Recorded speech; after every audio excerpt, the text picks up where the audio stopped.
sebab terputusnya hubungan wusul antara hamba dan Tuhan. Berpaling yang bermutawali, berturut-turut ya, berkelanjutan dari Allah tanpa engkau kembali dalam celah-celah waktunya. Sababun ila qat'il wuslah bainaka wa bainal haq. Itu menjadi penyebab terputusnya hubungan wusulmu antara engkau dan Allah. Kita kasih contoh ya. Hati yang berpaling dari Allah, baik dengan maksiat, baik dengan buruk adab, nah itu buruk adab nih, terus tidak memperbaikinya, antara adab ini dengan adab itu nggak ada perbaikan, nggak ada kesadaran. Antara maksiat A dan maksiat B itu tidak ada kesadaran. Duna ayatakhallalahu ruju'un ilaih, tanpa ada kesadaran untuk kembali di antara dua pekerjaan itu, dua maksiat, dua berpalingnya hatimu, dua kali berpaling. Antara dua itu ada nggak pikir mau balik? Jika engkau tidak berpikir balik atau tidak ingin balik, itulah sebab engkau terputus secara mutlak dari Allah Subhanahu wa ta'ala. Maksudnya sederhana, karena aku bukan seorang nabi ya Allah, aku tidak engkau jaga dari kemaksiatan sebagaimana engkau menjaga para. Justru inilah cara engkau menurutku ya Allah, kira-kira gitu, untuk mengingatkan aku kepada engkau. Karena kalau ada orang taat terus, dia lupa, dia ngerasa sok soleh, maka dicelupkan sesekali kepada zulumatul isyan, ya, kepada kegelapan maksiat. Supaya apa?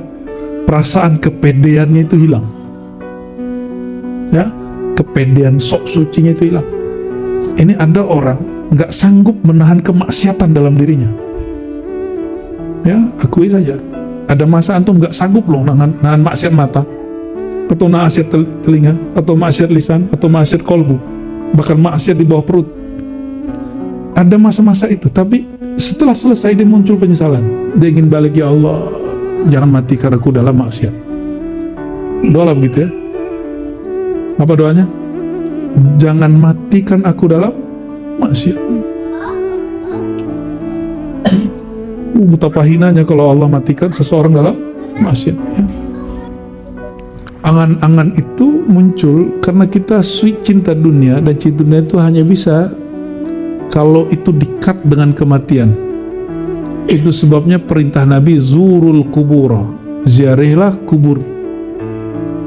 Kalau bagi Imam Ghazali, kubur itu dadamu. Kolbu yang tidak pernah nyebut nama Allah, itulah kuburan. Kita baru buka berapa persen kolbu kita, Bu ya? Jangan-jangan masih banyak kuburan di dalam. Makanya horor kalau tinggal di kuburan.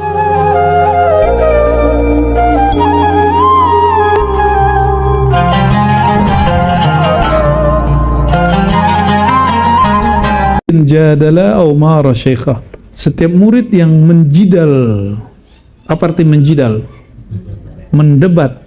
Ini persoalan keilmuan ya, knowledge atau kebiasaan ya. Kenapa guru saya begitu? Ya. Kenapa dia nggak jamaah sama kita? Ada yang begitu nggak? Kita disuruh jamaah, dia nggak jamaah. Nah, mulai itu. Aumara syekhu, ya, dia mulai menggerutu syekhnya, ya, menentang syekhnya. Awarida waqtihi in kana min ahli waridat, ya, fa innahu sa'in fi qat'i mu'asyarati wa tarki musahabati. Atau mendatangi waktunya, in kana min ahli waridat, ya, jika dia dari ahli waridat, fa innahu, sesungguhnya murid begini, sa'in, sedang berusaha, fi qat'i mu'asyaratihi, memutus hubungan dia. Mu'asyarah itu hubungan interaksi dia dengan gurunya, wa tarki musahabati, dan meninggalkan sohbat. Sohbat itu hubungan rohani guru dan murid. Wa kana bidzalikal waqt, pada saat itulah si murid kashifan li auratih, menyingkapkan auratnya, wa su'i fi'lih, dan menyingkapkan buruk sekali perbuatannya.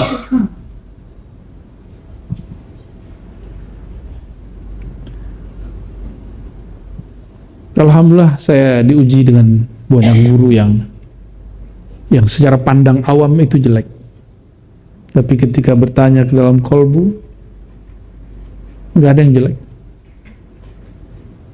Nah, ini mumpung orang yang masih hidup, saya sebut aja Buya Kasril, kan tahu? Yang dulu nih, apalagi yang terus kita masuk ke Muhammadiyah, Khidriyah, Muzhari, apa macam-macam, itu banyak macam-macam tuh ujiannya. Itu konflik dengan ayah saya. Secara harfiah, ente kalau ayah debat sama orang lain, yang dibela siapa? Bener? Ya, gitu ya. Itu berat itu. Dan seumur-umur saya merasa sul adab saat itu waktu mengislah. Saya bilang, maaf Bu ya, maaf Pak, jangan anggap saya murid dulu, anggap anak. Jadi saya memotong sedikit bab murid dalam cuma 3 menit. Tapi sampai hari ini saya ingat.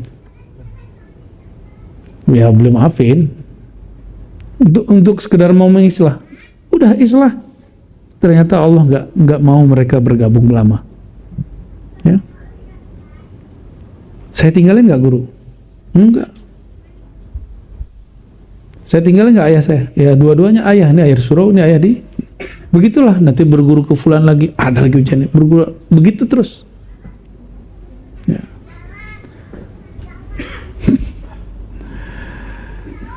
Kalau ente mencoba mendebat, ya, mulai mencari-cari kesalahan, kok begini ya, kok begini ya, kok begini ya. Nah, kalau udah mulai begitu, berarti sedang memutus hubungan kerohanian.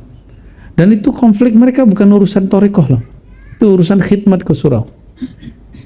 Ada perbedaan cara pandang di antara mereka, itu bisa konflik.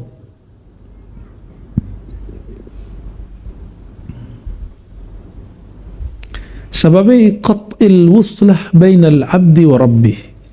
Sebab terputusnya hubungan wusul antara hamba dan Tuhan.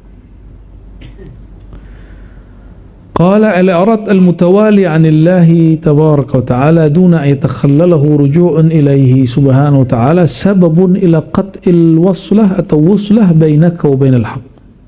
Berpaling yang mutawali, berturut-turut ya, berkelanjutan dari Allah tanpa engkau kembali dalam celah-celah waktunya, sababun ila qat'il wuslah bainaka wa bainal haqq, itu menjadi penyebab terputusnya hubungan wusulmu antara engkau dan Allah. Udah paham belum tuh? Belum? Kita kasih contoh ya. Hati yang berpaling dari Allah, baik dengan maksiat, baik dengan buruk adab, nah itu buruk adab nih, terus tidak memperbaikinya, antara adab ini dengan adab itu nggak ada perbaikan, nggak ada kesadaran. Antara maksiat A dan maksiat B itu tidak ada kesadaran. Duna ayatakhallalahu ruju'un ilaih, tanpa ada kesadaran untuk kembali di antara dua pekerjaan itu, dua maksiat, dua berpalingnya hatimu, 2 kali berpaling, antara dua itu ada nggak pikir mau balik? Jika engkau tidak berpikir balik atau tidak ingin balik, itulah sebab engkau terputus secara mutlak dari Allah Subhanahu wa ta'ala. Maksudnya sederhana, kita ini bukan nabi, sepakat? Maka seperti kita, mungkinkah melakukan kesalahan? Ini bukan menghibur diri, tapi ini sedang memanjakan diri. Karena aku bukan seorang nabi ya Allah, aku tidak engkau jaga dari kemaksiatan sebagaimana engkau menjaga para. Justru inilah cara engkau menurutku ya Allah, kira-kira gitu, untuk mengingatkan aku kepada engkau. Karena kalau ada orang taat terus, dia lupa, dia ngerasa sok soleh, maka dicelupkan sesekali kepada zulumatul isyan, ya, kepada kegelapan maksiat, supaya apa? Perasaan kepedeannya itu hilang, ya, kepedean sok sucinya itu hilang. Baru sisa itu nggak bisa diperbaiki. Tapi orang yang membunuh 100 orang itu, dia di antara membunuh dan membunuh rujuk, dia ingin kembali, benar nggak? Ini yang dibuka di kitab ini. Bersisa, dia dari maksiat dia ke maksiat, dia nggak ada kepikiran mau balik, dia cuma ingin berpikir nyelamatin diri, dia nggak ketahuan maksiat. Itu bersisa. Bersisa ingin selamat, tidak disebut pemaksiat karena terkenal sebagai orang soleh. Dia malu dipandang orang berbeda dengan pembunuh 100 orang. Selesai dibunuh 1 orang, dia nangis lagi, ya Allah, membunuh 1 orang lagi, ulama lagi gue bunuh. Dia pengen balik, setiap kali dia maksiat dia pengen balik, setiap kali maksiat dia pengen balik. Ini yang disebut Syekh Ibn Arabi, orang itu pengecualian. Dia di antara maksiat dengan maksiat ada kesadaran ingin balik. Itulah asbabnya orang ini husnul khatimah. Maka ini busyra lana walakum, ya. Ini kabar gembira untuk kita semua. Ini bukan nyuruh ente maksiat, bukan. Seandainya itu terjadi sama kita, antara satu maksiat, ini ada orang nggak sanggup menahan kemaksiatan dalam dirinya. Ya, akui saja. Ada masa antum nggak sanggup loh nahan maksiat mata, atau maksiat telinga, atau maksiat lisan, atau maksiat kolbu, bahkan maksiat di bawah perut. Ada masa-masa itu, tapi setelah selesai dia muncul penyesalan. Dia ingin balik, ya Allah, jangan matikan aku dalam maksiat. Doa lah begitu, ya. Apa doanya? Jangan matikan aku dalam maksiat. Betapa hinanya kalau Allah matikan seseorang dalam maksiat, ya. Kalau antum buat maksiat, malu nggak ketahuan sama orang? Kenapa malu? Orangnya lihat nggak? Kan nggak. Allah pernahkah tidak lihat? Pernahkah Allah tidak lihat kita maksiat? Kenapa nggak malu? Itu tanda yakin kita kurang bertuhan. Paham di situ, ya? Nah, ini yang dididik oleh murid-murid, oleh guru-guru itu kepada muridnya. Fahdhar wa kun ma'ahu hadiran ala bisati adabis syariah. Maka berhati-hatilah, wa kun, waspadalah, dan kun, jadilah kamu, adalah kamu bersamanya hadiran, selalu hadir hatimu ala bisati adabis syariah, menerapkan adab syariat. Itu adab lagi, ya. Naziran bi'ainil haqiqah, memandang dengan pandangan hakikat, litakuna jami'an, zahirnya amalkan syariat, batinnya pakai pandang hakikat. Pada hakikatnya siapa yang menggerakkan? Nah, ini coba menggerakinnya. Kalau kita ngelihat ada orang maksiat, suruh masuk. Kalau kita ngelihat ada orang maksiat, coba kasih pertanyaan dalam hati. Apakah itu terjadi dengan izin Allah atau tidak? Ini pertanyaan hakikat. Itu pertanyaan, maka tiada satu terjadi kecuali dengan izin. Tapi apakah semua izin Allah, ridha Allah? Ini akidah Ahlussunnah. Tidak semua yang Allah izinkan terjadi itu Allah ridhai. Maka pertama yang dilakukan, minta ampun. Ya Allah, ampuni aku yang sempat benci kepada orang itu. Terus yang kedua apa? Lindungi aku dari melakukan kemaksiatan seperti orang itu. Dan yang ketiga, ya Allah, selamatkan dia, selamatkan aku dari kemaksiatan. Tuh, doain orangnya. Gitu adab kalau ngeliat orang maksiat. Mau bukan gini, ini neraka semua ini, ente ahli nar semua ini, gitu. Kayak sok suci aja. Siapa yang tahu akhir orang bermaksiat itu pasti maksiat? Ada yang tahu? Siapa yang tahu akhir dari orang taat itu pasti ahli surga? Ada yang tahu? Gak ada jaminan, ya. Maka pada pandang hakikat kita memandang izin Allah, tapi pandang syariat kita berdoa kebaikan, ya. wa an taqwi fataratan taratan yashfa hadhihi fi hadhihi fa illam taqwi fala khaira fika albattah. Dan engkau berlatihlah memperkuat dirimu sedikit demi sedikit sehingga dia berlipat, yashfa, ya. Hadhihi fi hadhihi, berlipat. Fa illam taqwi fala khaira fika albattah. Jika kamu tidak kuat, maka tidak ada kebaikan sama sekali padamu. Apa itu? Latihan adab. Latihan adab. Sama nih buya-buya nih kalau mentalkin, coba tanya beliau nih, mentalkin merasa dirinya mentalkin langsung gagal talkinnya. Tapi kalau mereka mentalkin kan dimulai syahadat, itulah hebatnya syahadat. Saat itu mereka merasakan peran Allah dalam mentalkin. Yang ditalkinkan nama Allah tuh nama Buya Asfi, Buya Aldomi, Buya Yunal. Apa urusannya mereka itu kan? Maka yang punya kepentingan memasukkan namanya kepada kolbu hambanya siapa? Allah. Berarti kita berserah kepada yang punya nama, itulah adabnya. Duh, bocil-bocil ya. Qatlul amal fid dunya, membunuh angan-angan terhadap dunia. Wah, berat sekali nih ya. Emang berat? Berat nggak?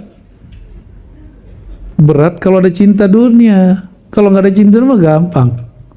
Ente nggak cinta sama yang di tangan tuh, bukunya nggak senang, aneh minta, pasti mau, ya kan?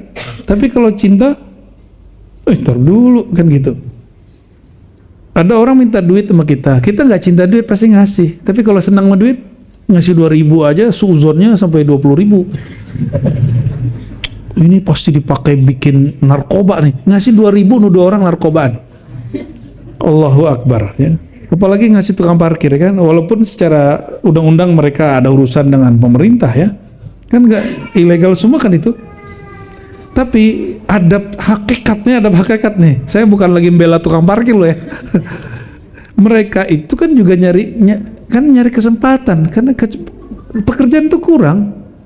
Terus mereka nyari pekerjaan yang kira-kira mungkin ini orang nggak semua hebat parkir, kita uruslah parkir ini. Terus ente ngasih cuma 2.000, seuzon sama dia nih pemabok nih gitu. Ya, ngasih 2.000, nuduh orang mabok pakai 2.000, mana ada? Bisa mabok pakai 2.000 ya? Pakai cimong. Bukan cimeng ya. Allah. Kullu murid alqa amalahu faqad qatalahu. Kapankah seseorang membunuh angan-angannya? Nggak perlu ente benturin kepala dan bakar rumah, nggak seperti Imam Sya'rani disuruh bakar kitabnya. Itu karena guru dia seorang Khadiriyah. Nabi Khidir kalau ngajar murid itu hakikat tuh mesti dizohirkan. Itu Nabi Khidir kalau ngajar. Kalau satu perkara hakikat yang batin, yang tadinya main di alam batinnya, itu dizohirkan di alam syariat. Makanya Nabi Khidir bunuh anak kecil, kan itu hakikat yang dizohirkan. Sayyidi Ali Al-Khawas sering dia, kalau bahasa kita, berjirim khidriyah ya. Apa kata dia? Kamu kalau mau berguru, mau kenal Allah, bakar semua kitabmu. Itu bukan dia lagi ngomong ya.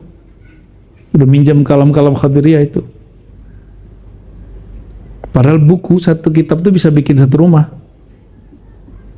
Satu kitab zaman dulu itu segini bisa bikin satu rumah mewah. Karena raja-raja dulu kalau ada orang buat satu kitab itu langsung dikasih 1.000 dinar, 100.000 dinar satu buku. Jadi penulis-penulis buku zaman dahulu, masya Allah, kaya-kaya ya.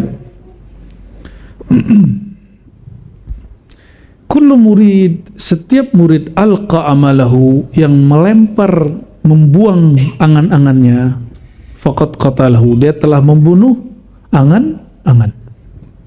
Gimana caranya melempar angan-angan? Angan-angan itu muncul karena kita cinta dunia, dan cinta dunia itu hanya bisa kalau itu dikat dengan kematian. Itu sebabnya perintah Nabi zurul kubura, ziarahilah kubur. Kalau bagi Imam Ghazali, kubur itu dadamu. Kolbu yang tidak pernah nyebut nama Allah, itulah kuburan. Kita baru buka berapa persen kolbu kita, Bu ya? Jangan-jangan masih banyak kuburan di dalam. Makanya horor. Kalau tinggal di kuburan nyaman nggak? Kalau saya tinggalin di kuburan nih, ya kita bawa pakai bus, kita taruh di siapa tuh? Aneh nggak? Antum orang hidup takut sama yang dikubur, aneh kan? Nggak waras kan? Tapi Nabi mengatakan, zurul kubura fa innaha tudzakkirul maut. Kamu jenguklah, ziarahilah, tengoklah kubur, karena memandang berziarah ke kubur dapat menjinakkan hatimu. Tuzakkirul maut, mengingatkan kematian. Itu yang disebut qatlul amal. Maka Buya, tolong sekali sebulan majelis kita ziarah kubur, ya, ke Habib Hussein Luar Batang, Empang, ya, atau sesekali ke kuburan yang orang gak kenal, ya. Tapi banyak baca kursi itu aja, kesurupan intinya di sana. Ziarah, harus masih ziarah kita sekali sebulan lah, ya, harus ada yang ziarah. Jangan rombongan gitu dibagi Bu ya, ya. Ntar itu bagian dari Hayatul Irsyad, ya, bagi lebih, ya. Ntar buat, mesti ada kuburan. Untuk apa? Untuk mentalak dunia, biar kuburan di sini nggak banyak, ya, karena kuburan di sini masih sangat luas, talqin zikirnya belum terlalu mendalam, akhirnya kolbu kita jadi horor, ketemu kita aja orang kayak takut gitu. Kuburan itu dirindukan atau tidak dirindukan? Kenapa kolbu para guru itu dirindukan? Karena kolbu guru raudatun min riyadil jannah. Jika majelisnya guru adalah taman surga, maka spirit yang nyangkul surga itu siapa? Yang nyangkul taman surga, itulah syekh. Maka asy-syekh alladhi ya'mal fi mazari' fi riyadil jannah. Guru itulah yang menggarap taman-taman surga. Apa bedanya hutan dengan taman? Hutan itu belantara, tidak diatur. Kalau taman diatur, ini bunga di sini, ini jalan di sini, ini pohon buah, ini pohon hias, diatur oleh guru sehingga indah. Tapi kalau antum pengen majzub, silakan ke hutan belantara, no, ya. Ya, orang-orang majzub itu kan belantara tuh. Memang begitu kolbunya. Tapi mereka punya kekayaan luar biasa yang nggak dipunya oleh orang di taman-taman. Coba rindu ke taman apa rindu ke hutan? Ke taman. Ini orang lupa semua. Nabi mengatakan, jika kamu melewati taman-taman surgawi, maka petiklah. Orang hanya mau memetik, tapi dia lupa siapa yang menanam di situ. Ya, siapa yang bercocok tanam di taman-taman surgawi? Itulah syekh, mursyid. Mursyid itulah yang nyangkul di situ, dia mupuk di situ. Kalau gurunya banyak, kalau yang nanam banyak, maka tamannya tambah luas. Maka saya bilang ke beliau-beliau, ya, yang Buya-buya ini, Buya bisa buat taman sendiri, Buya, tapi kecil. Tapi kalau kita mau mengamalkan hadis Nabi, alaikum bil jamaah, buatlah kerja jamaah. Insya Allah riyadul jannahnya tambah luas, insya Allah. Oh, jangan begitu dong, saya akan ditegur sama teman saya dulu. Kamu Ar-Rozi, saya kan khidmat di pesantren itu agak lama, karena saya setelah doktor, saya nggak mau keluar sampai 2 tahun. Itu adab saya, ya. Sama teman ngomong gini, teman nggak tahu dari mana dia dulu, ya. Cuma teman kita lah 4 tahun nyantri.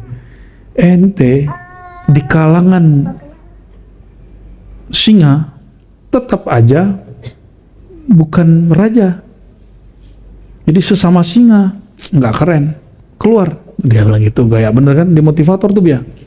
Buat pesantren sendiri, keluar dari pesantren kayak Syekh ente. Guru saya waktu itu masih hidup. Setelah guru saya meninggal, dia ngomong lagi. Dia nggak tahu alasan kita masih di sana kan. Dia cuma ngomong ini, ente ini masih bertahan aja.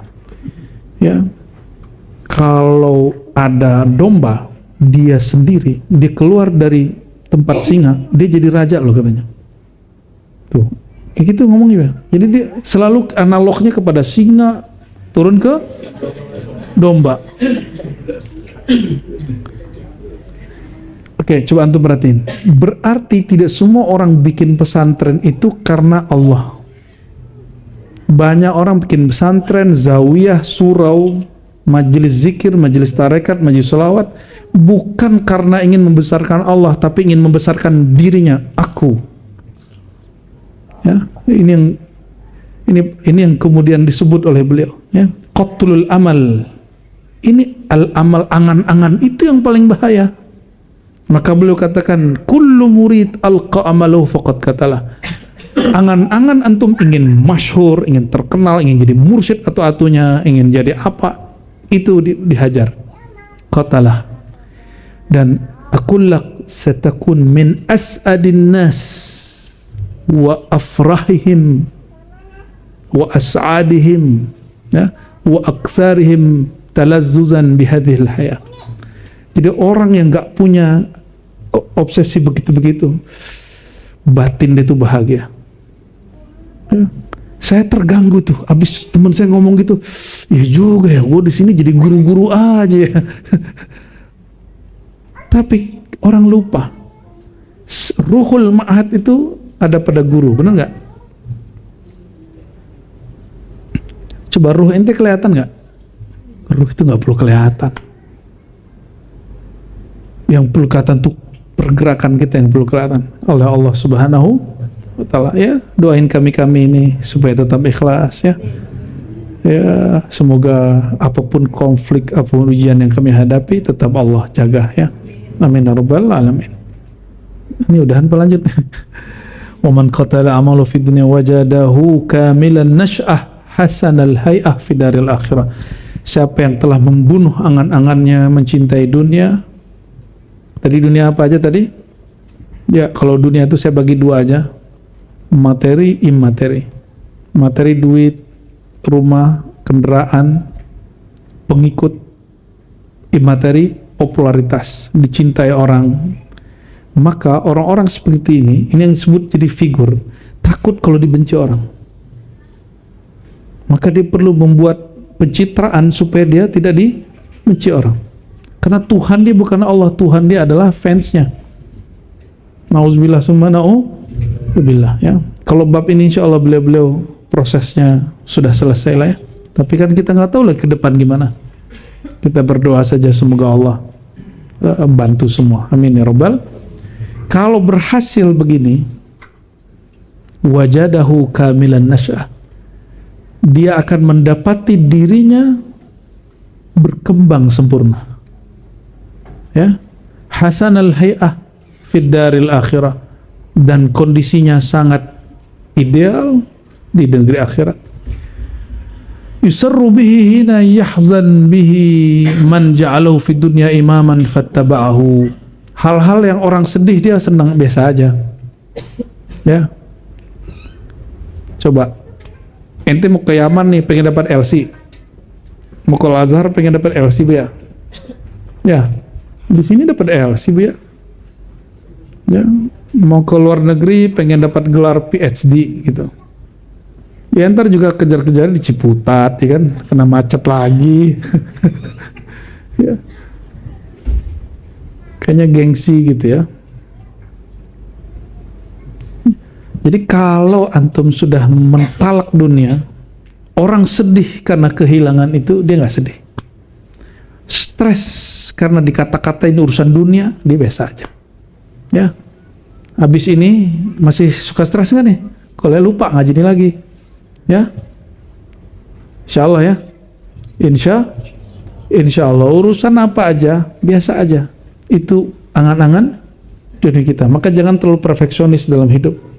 Perfeksionis itu bagian dari angan-angan fit dunia. Coba yang kenal sama Aneh dari dulu, Aneh orang perfeksionis nggak? Bener nggak, ya?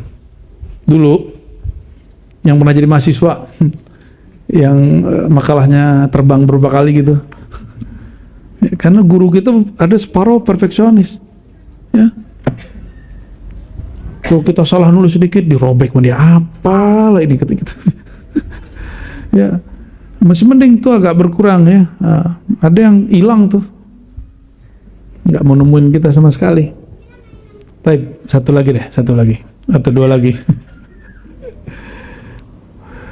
Qala idza ayanta amran fakatamtahu fa anta aminun wa in kana hasanan wa in zananta amran fa ashartahu fa anta khaunun. Jika engkau ayanta amran, menjelaskan suatu atau menzahirkan suatu perkara, suatu urusan, fakatamtahu, lalu sebaliknya malah engkau menyembunyikan, fa anta amin, maka engkau adalah pemegang amanah, wa in kana hasanan, ya. Wa in zananta amran fa ashartahu fa anta khaun. Jika engkau berasumsi terhadap sesuatu, fa ashartahu, masih asumsi, udah langsung buat status, udah langsung bikin video baru di YouTube, kan sekarang begitu ya. Fa anta khaun, kamu pengkhianat walaupun public figure. Kita sudah lihat orang yang dia sebut sekarang, dan semoga kita nggak masuk ya. Ya, insya Allah. Tapi kita tuduh diri kita khianat ya. Wa in adat ala man dzakartahu minhu manfaatun, ya, jika kembali manfaat kepada orang yang engkau sebut itu darinya, fa'alika bihifzil asrar, maka hendaklah engkau menjaga rahasia. Fa innahu min syamil umana al-ahrar, karena itu adalah sifat daripada orang yang memegang amanah, ya, yang merdeka. Wa tasattar minal amah mastata'ta hatta la ta'rif bi maqamik. Tutuplah makommu sehingga orang nggak tahu dirimu siapa. Tutuplah dirimu sehingga orang tidak tahu makommu apa. Jadi kalau ada orang cerita makom, ya tahan-tahan aja lah. Ya paling boleh yang dibuka ya kita buka, kayak syahadat, haikal ma'arif, itu boleh dibuka ya. Lepas dari itu, apa yang kita rasakan waktu membaca nggak usah dicerita. Pengalaman batin saat kita berzikir, riyadhah suluk, nggak usah diceritain. Biarlah orang cerita makomat-makomat dia, ya. Tapi ada saatnya kalau guru menceritakan satu makomat, itu berarti dia lagi ada bab yang sedang diajarkan untuk memberikan penjelasan, itu lain cerita. Gimana mau jelasin makomat kalau belum melewatinya? Kan mustahil, ya. Maka itu adab ya. Kalau ada bab nggak konek-konek, tinggal aja. Gak usah dipaksa. Kata tasawuf ini kan bukan bab kritis, bukan bab terjemahan kata, dia bab zauk. Nggak nyampe zauknya, udah saya nggak tahu, lanjut aja gitu. Dan nggak masalah, kitab tasawuf boleh begitu. Ini yang dirasakan oleh beberapa penulis barat. Apa kata mereka? Kok kitab Futuhat itu nggak sistematis ya? Emang nggak sistematis, dia zauk. Apa yang terasa oleh Ibn Arabi itu yang ditulis. Kadang-kadang yang dirasakan paragraf A itu udah beda di paragraf B, ya nggak ada masalah. Wa azhir lahum minka ala qadri i'tiqadihim fika, maka zahirkan kepada orang yang ada bersamamu sebatas keyakinan mereka terhadapmu, jangan di atasnya. Al-Imam Abu Hanifah, cuma Abu Hanifah antum gak ikut, gak kuat kali ya. Abu Hanifah itu dia hanya menghidupkan separuh malam. Pas lagi jalan, ternyata di pojok itu ada orang lagi duduk-duduk di warung, kira-kira kalau Abu Hanifah mah dia setiap malam gak tidur, dizikiran terus, kedengeran sama Abu Hanifah. Akhirnya dia mengatakan, ya Allah, bantu aku supaya lebih baik daripada yang mereka bayangkan. Maka sejak hari itu dia tidak pernah lagi tidur malam hari kecuali bertahajud, Abu Hanifah. Dan dia menganggap orang itu berkalam pasti izin Allah, pasti teguran dari Allah. Kalau dalam Thariqah Khidriyah itu disebut, itu namanya wasaya khadiriyah, wasiat-wasiat Khidir. Kadang lewat orang, kadang lewat musuh, kadang lewat teman, kadang lewat preman, begitu. Macam-macam. Itu yang disebut dalam Khatmul Auliya al-muhadatsah al-khadiriyah, dialog Khidir. fa in araita 'ala al-halatil muhawarah li ma'rifatihim bika wa ma zada 'ala dhalik fa munakkarun indahum wa malun 'aidun 'alaihim, ya. Jika kamu menampilkan sesuatu maqamat yang mereka tidak fahami, ya jangan salahkan kalau ada yang inkar, gitu maksudnya. Kita jelasin yang ada aja masa ingkar, apalagi yang di atas itu. Fa innal muslima qalilun aziz, karena orang yang mentaslim itu nggak banyak. Musallim harusnya, atau muslim, aslama yuslim, bolehlah. Orang yang akan menerima itu sedikit sekali. Aziz jarang, yang menerima maqamat itu jarang, ya. Lalu dibacakan surat An-Nisa, fala rabbika la yu'minun, ya.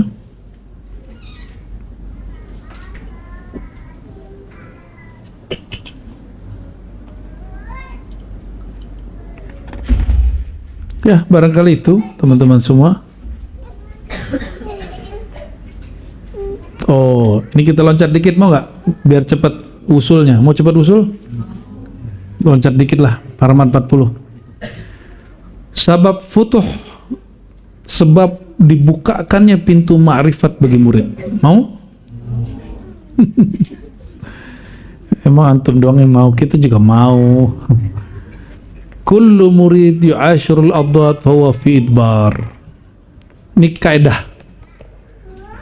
Murid, seorang murid, jika dia bergaul dengan lawan dari kebaikan-kebaikan, lawan dari Nur Muhammad SAW, lawan dari sifat-sifat anbiya, mursalin, arifin, fahuwa fi idbar, maka dia akan di belakang, dia nggak masuk,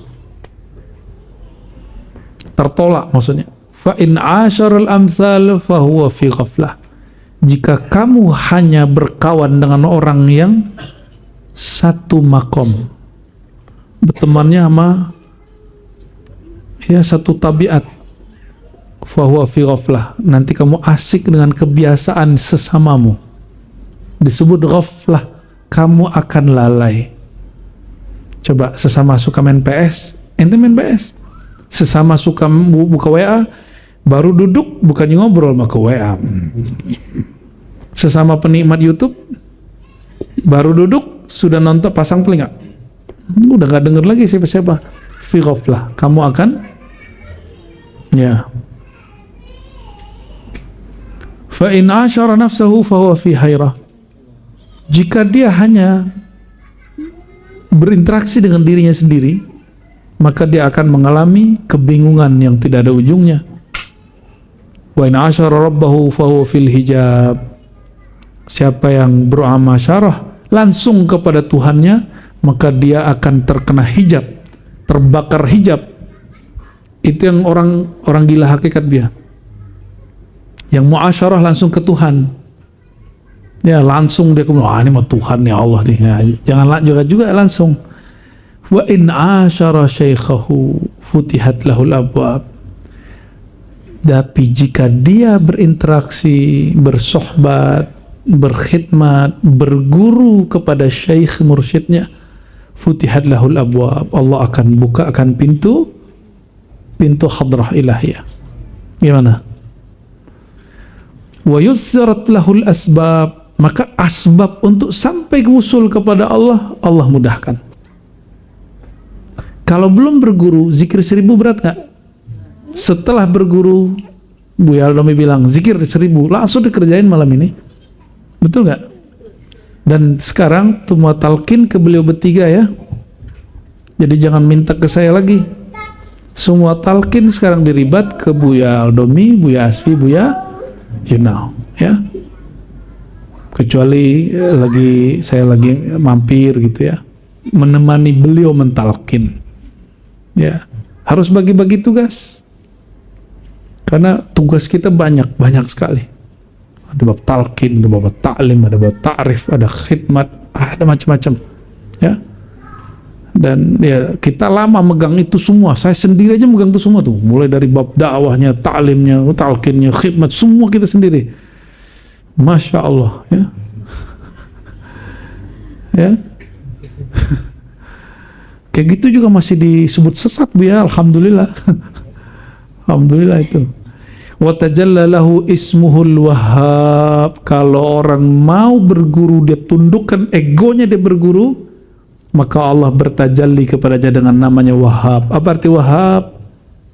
Yang maha menganugerahi, pemberiannya tanpa pamrih, tanpa batas, suka-suka Allah ngasih. Ya, wa qala hadza ata'una famnun aw amsik bighairi hisab. Ya, inilah anugerah kami, anugerah untuk kami, maka famnun, limpahkanlah ya, atau tahanlah tanpa hisab. Jadi gimana?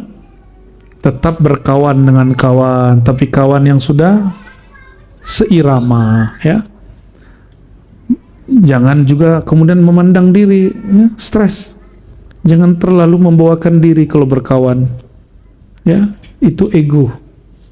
Ya. Pengen dihargai ya? Gak usah pengen dihargai. Makan hati. Saya makan hati kalau saya pengen dihargai beliau-beliau ini. Dulu ya, sebelum ngerti itu ya, apalagi beliau nih kaget nih tuh kalau pulang kampung ke Padang, gaya orang Jawa, Banten, Betawi sama orang Padang beda nggak Bu ya? Beda. Kalau orang Padang salaman tuh lagi berdiri, Bu ya, Bu ya, sini ya, foto dulu kita dipegang-pegang 5 kali, dibolak-balik gitu. Bagi dia itu bab cinta, ya mau gimana lagi? Ya, mau kita marah, ya orangnya lagi cintanya begitu kata dia. Ya, bapak-bapak Bu ya, kadang emak-emak begitu, aduh astagfirullah. Astagfirullah, mending yang bening-bening. Allahumma sholli ala sayyidina Muhammad wa ala sayyidina Muhammad. Astagfirullahaladzim. Jadi kita kalau pulang Bu ya, jangan pakai adab orang sini Bu ya, stres Bu ya. Oh, orang ini kurang ajar ini ya. Kurang adab nih sama kita nih Bu, jangan begitu ya. Stres kita ya. Oke, barangkali itu semoga Allah Ta'ala mengajarkan kita adab ya. Allahumma ya Allah ya Rahman ya Rahim ya Karim ya Azim, salli ala Sayyidina Muhammad khaira man addabtahu wa bi'adabika alaihi fa'addibna bilutfika ya Rahman ya Rahim. Ya Allah, dengan kelembutan adab yang Kau berikan kepada Sayyidina Muhammad SAW, maka didiklah kami ya Allah dengan kelembutan adab-Mu ya Allah, dan izinkan batin kami, kolbu kami, jiwa kami, ruh kami sanggup untuk menerimanya ya Allah. Ya Allah, la tamhu asma'ana fi diwanil iradah. Ya Allah, jangan pernah Engkau hapus nama kami dari daftar murid-murid yang Kau ridai. Jangan pernah Engkau hapus nama kami dari daftar umat Sayyidina Muhammad sallallahu alaihi wasallam. Allahumma ya Allah, in asa'na al-adab ala masyaikhina fastur auratina wa'fu anna. Ya Allah, jika kami pernah salah adab kepada guru-guru kami, mohon ya Allah, izinkan kolbu para guru kami memberikan rasa maaf kepada kami. Jika kami buruk adab kepada Nabi Muhammad SAW, jangan jadikan beliau kemudian tidak memberi syafaat kepada kami. Allahumma ya Allah, in as'atal adab ala ikhwanina wa akhawatina. Jika kami pernah buruk adab kepada sesama kawan kami, sehingga kami kemudian merasa sakit hati, fashfi qulubana ya Allah, maka sembuhkan hati kami ya Allah. Dan ke depan ya Allah, jangan jadikan kami memandang hanya kepada diri kami, tapi izin kami memandang kepada Engkau ya Allah, melalui kolbu baginda Nabi Muhammad SAW, melalui kolbu guru-guru kami yang mulia. Allahumma ya Allah, kama hassanta jamal al-Mustafa sallallahu alaihi wasallam, sebagaimana Engkau membaguskan keindahan akhlak baginda Nabi Muhammad SAW, maka baguskanlah adab kami. Baguskanlah adab kami. Wastur aurati syuyukhina anna. Ya Allah, jangan izinkan kami memandang ada aib pada guru kami. Sebagaimana doa Imam Nawawi, doa guru-guru kami ketika mereka berguru kepada masyaikhnya. Ya Allah, Jangan sampai mata kami, pikiran kami, batin kami menangkap ada aib pada guru kami. Ya Allah, kami tidak mengkultuskan guru-guru kami, tapi Engkau mengajarkan agar berbaik adab kepada guru-guru kami. Yarfa'illahu alladhina amanu minkum walladhina utul ilma darajat. Guru-guru kami itu mereka orang yang Engkau angkat derajatnya, ya Allah. Engkau telah angkat tapi kami menghinanya, ya Allah. Engkau telah angkat tapi kami tidak menghargainya, ya Allah. Fa'fu anna waghfir lana, mohon ampuni dosa kami, ya Allah. Ampuni dosa kami, ya Allah. Ampuni dosa adab kami, ya Allah. Allahumma bi asma'ikal husna, bi asma'ikal husna, dengan nama-nama Engkau yang indah, maka cahayailah diri kami, jiwa kami, kolbu kami, sehingga batin kami melahirkan adab-adab yang seindah nama-nama Engkau. Amin ya rabbal alamin. Rabbana atina fid dunya hasanah wa fil akhirati hasanah wa qina adzabannar. Wa sallallahu ala sayyidil wujud sayyidil kaunain walhamdulillahi rabbil alamin. Sallallahu ala Muhammad sallallahu alaihi wasallam. Sallallahu ala Muhammad sallallahu alaihi wasallam. Sallallahu ala Muhammad sallallahu alaihi wasallam. Sallallahu ala Muhammad sallallahu alaihi wasallam. Al-Fatiha. Bismillahirrahmanirrahim. Ya Rasulullah. Sallallahu alaihi wasallam. Sallallahu alaihi wasallam. Alhamdulillah rabbil alamin.